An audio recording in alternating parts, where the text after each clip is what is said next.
More than a third of U.S. adults actually cannot swim the full length of a recreational pool, but they're starting to learn. Sanette Tanaka is right here beside me. She's been reporting on this. I was stunned by this number. I mean, you kind of, you meet adults who can't swim and you sort of are surprised by it, but I probably shouldn't be because that's a pretty big number.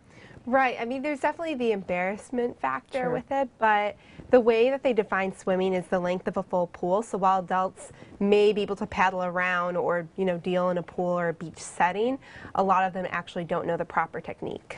Now let's talk about why adults now are starting to learn and some of the outreach efforts to get them to do so. What do you think is triggering that based on your reporting? Well, my research shows kind of a combination of factors.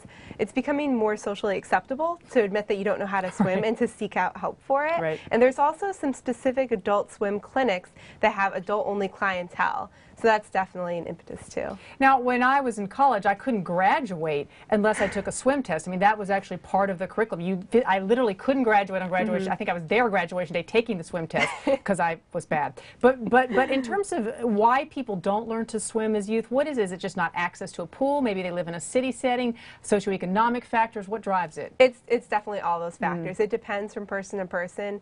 Like you said, some people just don't grow up in an area where they have access to a pool. I spoke to a woman who was from Kansas and said that she was landlocked and she just didn't have access. For other people, it's cultural. They don't grow up in a culture where swimming is really popular.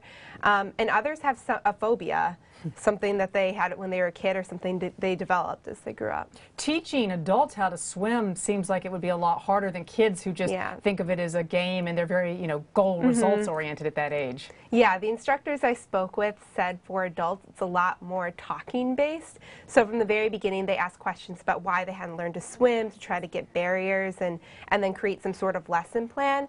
And then from then they use a lot of detailed explanations and they say just how you should point your feet and just how you should use your arms. And they also move really slowly because adults aren't as used to the water. Very quickly, all the excitement around Ryan Lochte, Michael Phelps in the Olympics in swimming, that's got to be driving some of this, I would think. I think that's a reason that it's kind of relevant. Especially this summer.